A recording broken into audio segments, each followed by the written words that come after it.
Bonsoir tout le monde encore une fois. Notre dernier intervenant, Amer This is our Shomali, last speaker of this series of conferences, Amer Shomali, who's an artist and filmmaker. It's a privilege to have him with us. Amer is going to give us a portrait of his artistic works and his artistic practice. And later on this evening we'll have a screening of The 18 Fugitives, his first feature-length film. He's here to debate with you this evening. The talk's going to be in English with simultaneous translation in French. So if you want to get a headset, please feel free to go and pick one up at the back. Palestinians tend to be much more English-speaking than French-speaking. Merci. Thank you very much, Amer. So in an hour, I'll show you the film, but now I'll speak about my art practice, not as a filmmaker. It's good to come after Assam's talk about archives and nostalgia. The title is Rewind to Fast Forward, and basically I'll show you some of my practice. And this is how where I started. I started to do comic strips and posters early 2005. This is one of the comics I used to publish monthly. So basically it says, the guy in the blue shirt is saying, so you are a Hamas now? And I say, why do you say Hamas? And he says, because you are wearing green. And they say green is a nice color, and I'm not wearing green because of political stand. And they say, but the green is a political stand. And I say, okay, should I wear white so I'm not considered and affiliated with any political party? And they say, no, white is a surrender stand. And I say, okay, black. And they say, Islamic jihadist. I say, yellow. And they say, Fatah. So give me one color that I can wear that has no political stand. And he says, red. And I say, red? Red is for the left parties. And he said, exactly, because of this, it doesn't have any political stand. So basically, this is how I started making comics and using humor to start debates into socio-political in Palestine. One of the earliest art project I did was called X-Ray. Basically, in 2006, I saw a demonstration at Al Manara in the center of Ramallah. And it was a typical demonstration where people are chanting, having banners and signs, masks, kufiyas, and some victory signs. We use this in Palestine as a victory sign. So flashing victory signs all over the demonstration. And it wasn't any National Day. It wasn't like the Independence Day or Nakba Memorial Day. It wasn't anything I knew about. I asked the people, and basically it was a demonstration against the donors when they said that they will cut the funding because Hamas won the election, the parliament election, and they threatened Hamas that they will cut the funding. So people went in the streets demonstrating against the donors. And it was very interesting that we were using the same form of demonstrating against the Israelis. Meanwhile, in reality, it's a demonstration begging for money. Even that the donors were like trying to blackmail Hamas to change their agendas using money, we used the same revolutionary form to ask for the money. So basically, I had few victory signs where the outline is a normal shape of a victory sign. Meanwhile, the sub-fingers, the other three fingers, are telling another kind of story. So here it's begging for money, crucified, biting itself, immigrating, and I published those and exhibited those as billboards in the streets of Ramallah in different places. This is one, this is another one. And for me, it was how I started. This was the first thing I did. again, humor and using an icon from the past, put it in new context. I usually try to dig in the past, in the Palestinian history, trying to find interesting stories that you can represent nowadays in new context, trying to open this debate. This is one of the, also my favorite artwork I did. This is a poster, originally 1936, a Zionist organization. The artist is Franz Krauss, and he designed this poster to encourage the immigration of Jewish immigration to Palestine, promoting Palestine as an empty landscape, empty city where there is no sign of life anywhere in the poster. Meanwhile, it wasn't true. Jerusalem was fully populated, never been like this quiet city. Basically, in 1995, another Israeli artist, David Tartukov, republished the same poster celebrating the peace process and the possibility of Palestinian state. So the first edition was 1936, promoting the state of Israel. The second edition was promoting the Palestinian state. But both copies were kind of inaccurate in a way or another, because the first edition was an empty land, the second was there is no settlements and a possible Palestinian state, where in reality it wasn't. So I had this edition in 2009 where I blocked the landscape of Jerusalem with this wall, kind of celebrating the failure of the two-state solution in general. Weirdly enough, the poster, it's weird that the original poster is popular on both sides. The Israelis and Palestinians, each has his own reasons.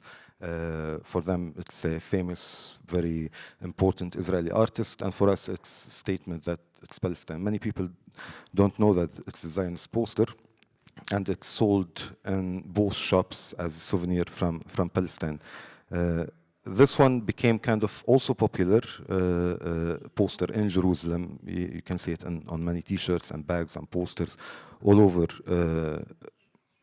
This is one of the artworks. This is Layla Khaled, portrait of Layla Khaled. I was sitting in a cafe in Ramallah and looking at this advertisement of Bank of Palestine, around the same time when the PA, the Palestinian Authority, was going to the UN to ask for recognition as Palestinian state. And I was sitting at the cafe looking at this advertisement, saying that there's something very familiar with this kind of like visual. And eventually I saw the connection with Layla Khaled image. If you look at those examples, for example, you see Layla Khaled, another freedom fighter, and the Bank of Palestine advertisement, a beautiful woman wearing kufiya, but instead of the gun, you have a loan, $10,000 loan, where you can start your own business. Jawal, telecommunication company, a farmer working in his land. There is Abdurrahman Mzayyem poster, 1979. Also a farmer farming the land. Another example by Bank of Palestine. And it was very interesting that as if they are hijacking the visuals of the revolution. There is no actual product in those advertisements in 2011. There's no product to sell. It's just like an attempt maybe to be associated with the visuals of the revolution, to promote themselves as a national capital. I felt that there's something weird and fishy happening there. Maybe it's intentional, but the similarities are astonishing. So I went back to Layla's Khaled portrait, trying to give the audience kind of the same experience of looking at visuals from the revolution, but at the same time you get to know that this is an abuse of the visuals of the revolution for another purpose. So I created a portrait of Layla Khaled, 1.5 meters by 1 meter, all made of 3,000 lipsticks, all assigned next to each other. So from a distance, you see Layla Khaled. When you get close, you see that it's like a duty-free shelf or a supermarket where someone is trying to sell you something in a camouflage of being revolutionary. as if the money Bank of Palestine is making, it's going to be distributed all over Palestine for us. Like they're trying to promote the private sector as a national capital, which is not the case. This is our Prime Minister. I'll get to our Prime Minister at that time to connect it to the film. Arafat, this is the Time magazine, 1968.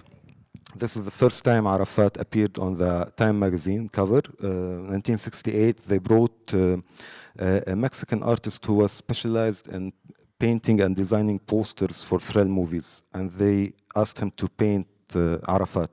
So they were basically introducing Arafat to the world, leader of Fidaiyin, Arafat, the Arab commandos, the new force in the Middle East, and they made Arafat look like Pablo Escobar here, kind of like this mysterious with this smart smile on his face. And this is 2002, the last time Arafat appeared on the Time magazine during the curfew. In the first one, inside the magazine, it was a full issue about the Palestinian revolution. They had a map of the Middle East where the Fidaiyin camps are in Jordan, Lebanon, surrounding how dangerous they are to Israel. In 2002, they had a slogan, the title saying, "All boxed in," as if they are referring to that issue. Fidaiyin are everywhere, the new power in the Middle East, all boxed in, as if it's one sentence that whatever we told you about 30 years ago, 35 years ago, all boxed in, it's over. And they had inside a map of Al-Muqata'a, the presidential compound, Arafat's room, and they had indicated where the tanks are, where the Israeli troops are, as if it's the closure of what they spoke about 35 years ago. I saw an interview with a photographer who took this photo of Arafat. He went to Al-Muqata'a during the curfew and went to Arafat's office. Arafat sat on his desk, had a small lamp next to him. He was writing, and he wanted his portrait to be taken like this. A leader under the curfew, not bothered by the Israeli brutality. This is the way he wanted to present himself to the world. And the photographer said, "No, this is not what we want in the Time magazine." And he asked Arafat to sit against black background and to take this portrait. Arafat didn't like the idea, but he wasn't in the position for negotiations.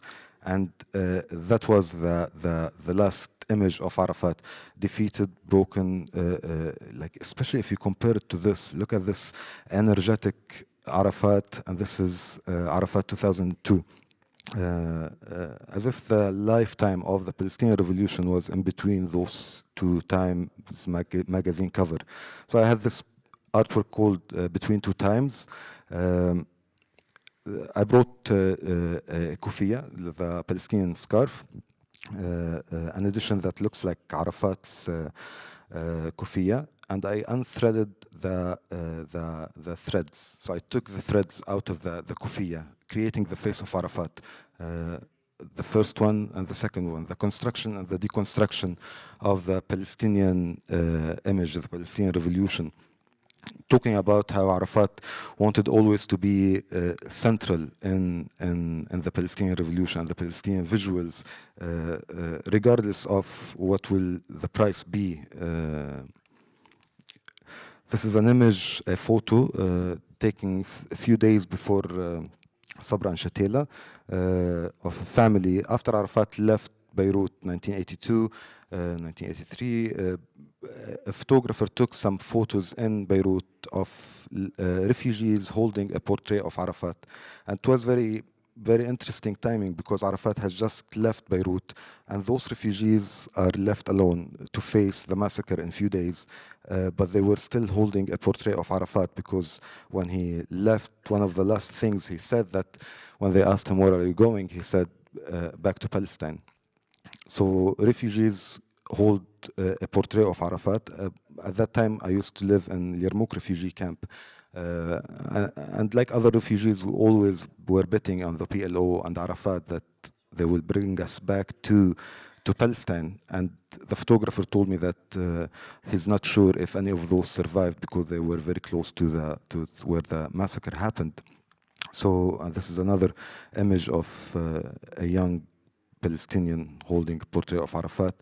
So I repainted those images, changing the faces of the refugees in this image for people I knew in Yarmouk camp and other refugee camps in Syria and Lebanon. I planted myself in there, but holding an empty blank frame where there is no one to bet on anymore. There is no, as if you are holding an empty Bible, something very iconic of Jesus holding the Bible, saying that I'm the way. There is no way here. There's kind of a loose end, and this is a mix between a victory sign and the Christian iconography of blessing. This is one of also the latest works I did. This is a friend of mine, his name Mahmoud, brought me a suitcase filled with money, Iraqi money. It used to be the life savings of someone he knew and used to work in Iraq, maybe. So something used to worth in 1990 around $500,000. The day after the collapse of the Iraqi state, it became worthless, nothing at all. So I had a big suitcase of money to do something with it. And for a while, I didn't know what to do with it. When the issue of ISIS and what's happening in the region started to rise, I went back to the money again. And I started to manipulate the money, commenting on the void created by destroying the Iraqi state and that void that allowed ISIS and the ISIS ideology to grow and be there. Focusing on the history of violence in that region. This is Abu Ghraib. This is the 5 Jadis, two faces of the 5 Jadis. You have the black and orange. Black and orange are switching here between the Iraqi and the American and the Iraqi. This is the part of the museum that was destroyed by ISIS. Here we had the face of Ibn al-Haytham, who started to speak about light and opened the way for inventing the camera a few hundred years later. But this is the guy who started to talk about light and the possibility of camera, and he had the obscura room covered by the face of al-Baghdadi, who used that camera for the propaganda and start a new kind of the Arab horse, also with ISIS fighters on it. So it was also exhibited as if it's coming from a museum, where each piece of money, the actual piece of money, is exhibited as like a little museum. This work was done like 8 months ago, and I had an exhibition in Istanbul. So I sent the works from Amman to Istanbul. I produced the work in Amman, and I sent it to Istanbul. It reached Istanbul, and they said, no, it's too political to be exhibited in Istanbul. They sent it back. It was sent back to Amman. I had another exhibition in Abu Dhabi. I sent the work to Abu Dhabi. They saw the work. They said, it's too political. They sent it back to Amman. I took it from Amman, shipped it to Palestine. At the border, the Israelis took the work and interrogated the shipper, interrogated the guy in Amman who produced the work. They sent the Jordanian intelligence to see why he's producing something related to ISIS. After a month, they released the work. I have it now in Ramallah. But it's interesting that even this kind of criticism of ISIS is not allowed in those kind of countries. Like in the news, you see that everyone is fighting ISIS, but when it comes to having a small mockery like this, it's not allowed to exhibit it anywhere around the world. So now, hopefully, I'll be able to exhibit this in Ramallah in May. Now we'll go to the connection of the film. So this is our Prime Minister. Back then, they opened our first KFC in Ramallah, and you had the feeling that the PA is happy and considering having a KFC in Ramallah as if it's an achievement. Like we are becoming more eligible to be a state because we have a KFC. We don't have a border, we don't have airport, but we have KFC. So I dedicated this cartoon for him, which ended my career in the newspaper as a cartoonist. That was the last thing to be able to publish. And I worked in the something related to the film you're going to see in a bit called The Wanted 18. So I'll show you the trailer of the film, trailer of the story, and then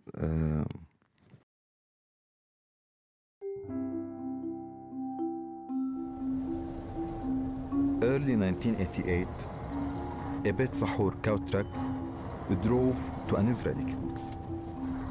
An Israeli peacenik there agreed to sell my town the cows. There was Rivka, Ruth, Lola, and then there was Goldie. We are Palestinians. We deserve to have a home. We deserve to have our land. We deserve to have our freedom. And we deserve to have cows.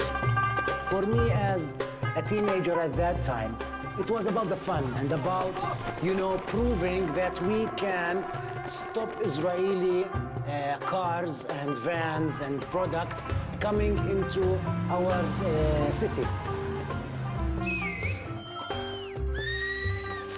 The military governor came one day with his soldiers. He said, and I quote the exact words, "These cows are dangerous for the security of the state of Israel." I can't understand how can 18 cows be dangerous for the security of the state of Israel. We were kings. We were mastering our own destiny, actually. We had a full life. Complete, I would say.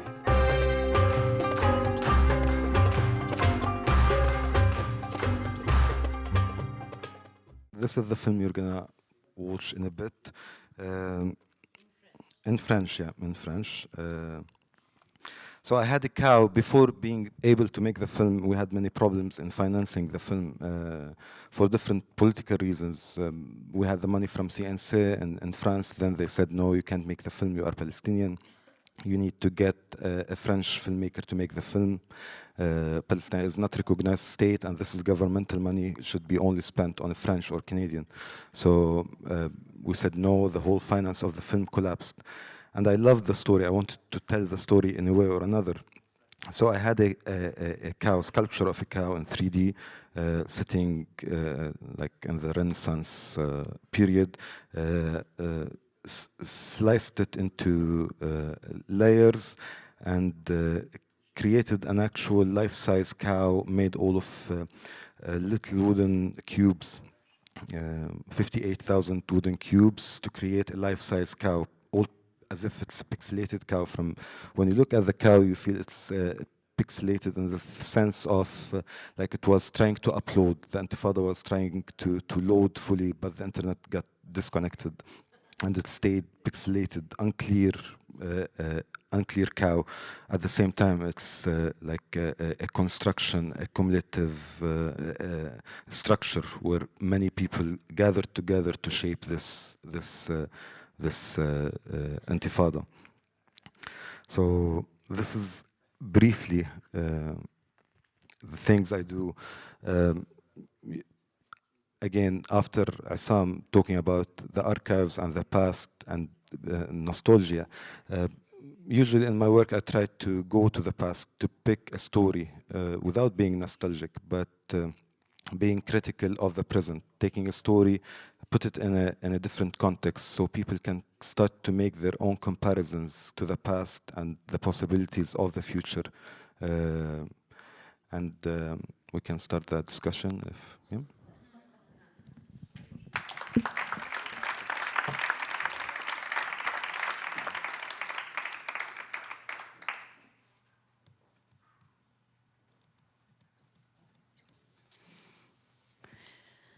I think the story of the cows. I mean, it had a real life before it became a film. I would really love you to just talk a bit more about it, because you drew so much and you. I mean, the story of the 18 cows. You carried it for a long time, and before it became a film, it was a comic. It was right. You wrote that story. Yeah, getting this story to life was very complicated. It was one of the hardest things I worked on, because the story is very complicated. There is different layers in it. I couldn't make it. I wasn't satisfied with only the sculpture of the cow. And it was clear that you have to make that film. But making the film needs a lot of money. To get the money, you need to convince people who has the money. And convincing people with money to make this film about the first Intifada was very complicated. The film costed like $1 million, a bit more than $1 million.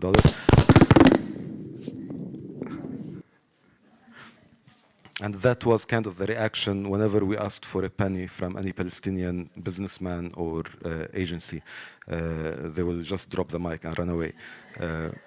All over the film, out of the whole film, we don't have even one single dollar paid by a Palestinian. We had many offers, we'll give you 30% of the budget, like $350,000, if you change the ending. Finish the film before criticizing Oslo, for example, or add this, or don't focus on this political party, focus on this. I always had those kind of offers. The first time I pitched the film, I pitched it to BBC, and they got terrified. They said, this is a very good story, but we don't want to do anything with it. We wish you luck, and we don't think that you're going to be able to make this film ever. They literally ran out of the room. And it took a lot of time to find someone who will believe that this film technically can be made, and this is a story worth telling. On one hand, many people said that this is not what the world is expecting from Palestinians. We are used to the stories where Palestinians got killed or whining about something, but this is a funny, humorous film where you are talking about cows, like the main voice is for a cow. And it was very complicated to finance the film. Then we got the CNC thing where they tried to blackmail us with the money to get a French director instead of me. One of the first serious offers I got was from an Israeli producer who was involved in Waltz's Bashir, who wanted to make this film as if it's the Palestinian response to Waltz's Bashir, also dealing with animals. Instead of dogs, you have cows, and of course we said no, and it was very hard to keep going with the story because it's a heavy story. And I felt responsible because I'm from the same town, Bet Sahur. Bet Sahur is a very small town. I see it as a village. They think that it's a city in Bet Sahur, but I think it's a small village. And it's not. It's in the Bible, yeah. It's that old. But Shepherd's Field.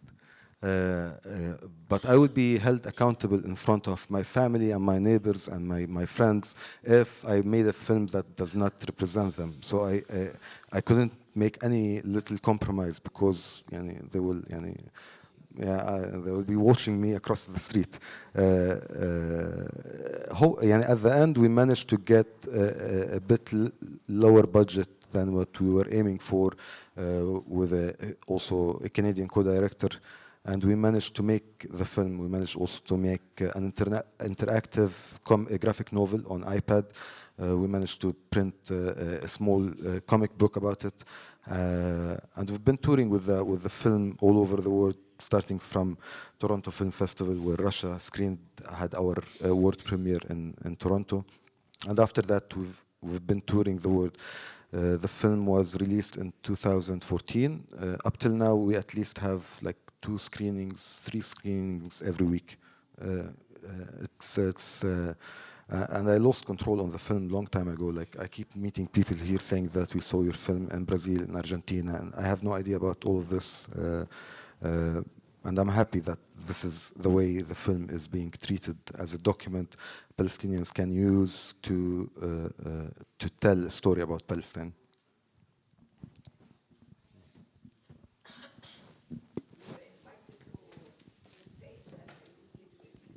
Yeah.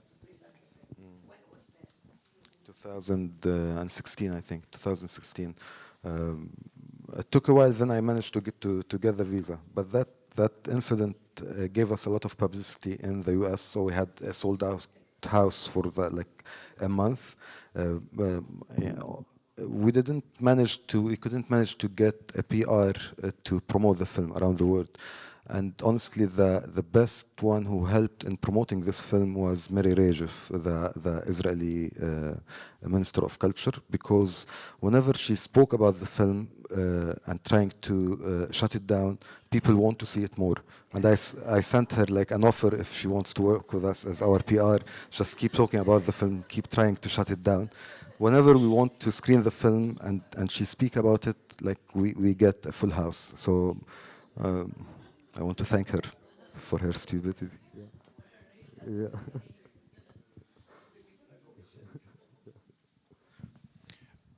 Could I ask you about horns? Could you show us again the two portraits of Arafat on the cover of Life magazine? And after the American elections, Time magazine published a portrait of Trump on the cover, and there was lots of sort of debate and discussion. His head was very close to the M in Time, so it was like two horns appearing above his head. And in the case of Arafat, in this case, the horns are very far away, but then the second one, 2002, there's only one horn coming out of his head, which could be either a unicorn or a rhino. And so I was wondering if the photographer who took it and then the graphic artist who positioned this in this way, were they intentionally working with this like that, or it's like sort of something inadvertent? And my second question is about the cow itself. Could we look at the cow again? Are those ears on top or horns? Is that a cow with horns or cow just with ears? No, it's a cow with ears. With ears, not horns. And the original image that you showed us with the lines on the... Yeah, the lines, yeah. Horns, these are horns. Those are horns. I took the horns out. Why? I don't know, always thought that... Cows don't have horns. Our cows don't have horns, so I took the... No, all over the world, yeah, cows maybe. don't have horns. They have small ones, tiny ones. In my film, at least, I have tiny horns, cows. My question related to this is there's a very famous cow with horns in the Shahnameh, the Book of Kings of Persia, where she is the mother of Feridun, who is going to kill King Zahak.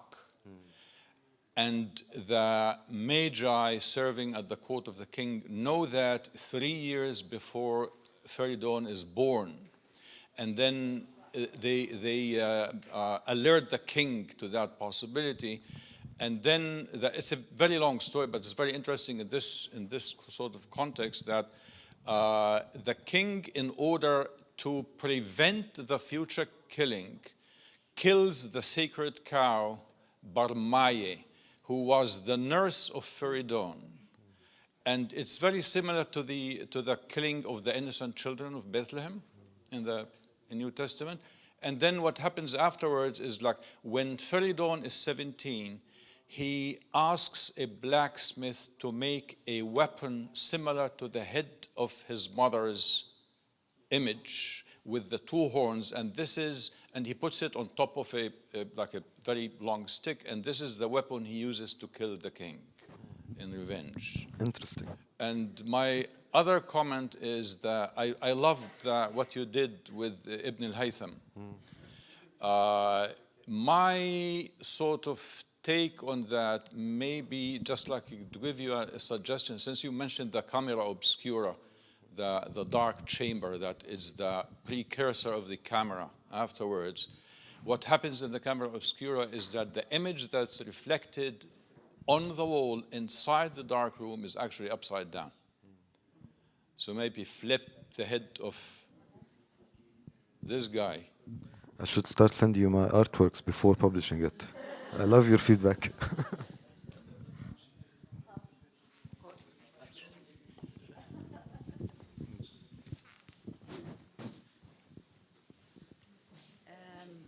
Going to the image of the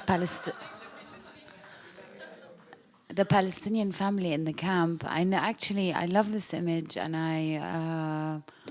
it's one of my personal خلينا نقول archives. I never knew the story, and I looked a bit for the photographer, and going back to Issam's thing, even though I didn't know the story, but you kind of feel there's a very sad ending to this image, which when you presented the image and you said, and you had spoken, or you had seen the footage with of the photographer, so? I sent him an email. And you found that. So thank you that you...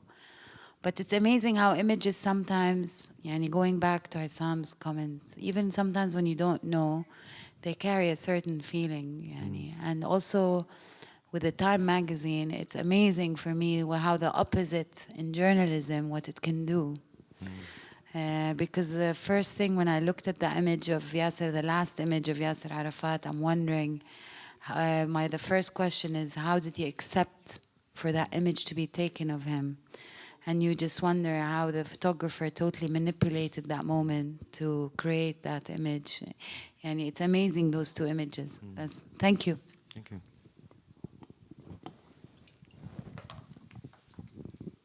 Just an interesting exercise that I also would recommend, because I've done it.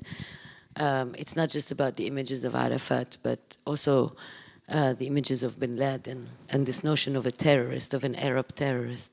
I did some research into when in the American psyche how Arabs have been represented, besides the book about how Arabs appear in film, but also on this cover of Time magazine. What's interesting is that the utmost evil ever, but it has all the compositional elements, is the Saudi king during the 1973 oil embargo. If you go back to that moment and dig up the images, then you see the prehistory of how Arafat is portrayed, and other other supposed terrorists are portrayed.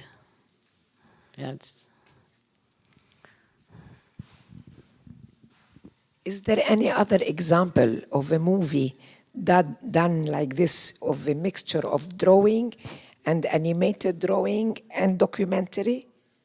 I have never seen any, but is there another experience like this ever in cinema? Maybe Rasha can answer this. I'm not sure. I don't think. I would say more Christoph would know. I'm not a big reference, but I think the blend that he used, it's not just animation, it's stop motion, and it's the comics also. Yeah, the comics. It's the blend is very creative, very, very creative, and it's put together very well. Basically, it all came from from two things. One of them, that we wanted to make the cows the main voice in the film, because it's easier usually in the West to sympathize with a cow rather than sympathizing with a Palestinian. So I wanted to give the main voice to a cow, to be the main voice, taking the audience into this trip of living in Palestine. So you let the cow lead you into the story, and bit by bit you start to understand what does it mean to live under the occupation. So we tried to convince real cows to act, and they were not cooperating, so we had to animate the cows. On the other hand, when we started to collect archives about the first Intifada, a major problem appeared that all the archival footage left from the period of the first Intifada were basically only focusing on the violent side of the Intifada, either pro-Palestinian or pro-Israeli, either Israelis beating Palestinians or a dead Palestinian or burning tires, throwing stones, this kind of footage, which is part of the Intifada, but it's only like 10% of the Intifada. There's another 90% of the civil disobedience, the tax strike, schools were closed, so there's neighborhood schools where educated people will teach the kids of the neighborhood whatever they are missing in the school, having cows, having rabbits, farming their land. All of this is not available on camera. Journalists who were the only one allowed to have a camera back then documented what they felt that it's important to show to the world, which things that sells, which is the blood and the violence. But no journalist will come to film and document a class inside the house because the school is closed. You can't find this kind of footage. And no matter how hard you try to create a story about the first Intifada using the available footage, you will end up with the same kind of story, which is throwing stones and this kind of stories. And I think that's a major problem where nowadays a young Palestinian, if he's fed up and wants to have a third Intifada, the only reference he knows about the first Intifada is what he sees on YouTube or those kind of TV films, throwing stones, burning tires, and that's it. The young generation kind of don't have any idea about the other 90% because there is no image of it. The image does not exist. So making the animation and the drawings and the recreations are kind of creating our own archives, as if we had the chance to have our own archives back then, like an alternative archives instead of the one forced by the media agencies and journalists and saying that you have to deal with those visuals. I say, no, we don't have to. We can create our own animated drawings, whatever, but we want to tell our story. There's no image and there's no narratives.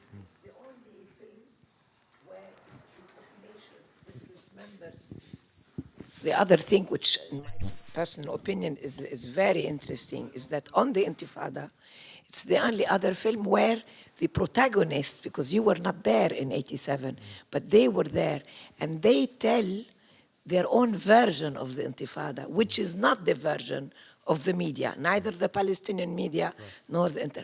And I found this absolutely fascinating, how they tell their story with lots of pain, but in a wonderful way. Like, I think there is the first Intifada as a narrative is not very present in not in novels or short stories or cinema. Cinema has. In the film, I lost control kind of totally. Like we were writing the script over 4 years before start to shoot the actual film. The moment we started to shoot the film, at the very first scene, we were shooting a scene in the street, and a man passing by asked, "What are you doing?" And we said, "We are shooting a film about the first Intifada, the cow story." And he said, the cow story. I'll tell you a story happened in the first Intifada. And he started to tell me a story happened just across the street where we were shooting. And it's a very interesting story that we didn't come across when we were writing the script in the past 4 years. So I said, okay, this story is better than this story in the script. Let's take that one out and let's shoot this one. So we asked the guy, can you have someone in your family that looks like you 25 years ago? So he will bring his son or his nephew or whoever, and that kid will be dressed up like 80s, we'll dress him like 80s, and we'll start acting. The character who just told me the story will come next to me behind the camera, giving directions to his son to act, telling him the story and the reaction and how he should run or what should he say, should he laugh, should not laugh. Like they start to communicate through the camera lens about the first Intifada. And from that moment on, people start to pass by the production office, suggesting new stories, asking to look at the script. They literally took some of the scenes out, some of the stories, saying that we don't want those stories to be in the film. So they kind of claimed full control on the film. So at a certain point, I was just facilitating the process, which is also part of like the spirit of the first Intifada. It's a cooperation and a collective work. Collective work. You do what you can do. If you are a farmer, you can farm. If you are a teacher, you can teach. If you are a filmmaker, you should facilitate the process, a democratic process of the people telling their story. And kind of that's what happened in making this film.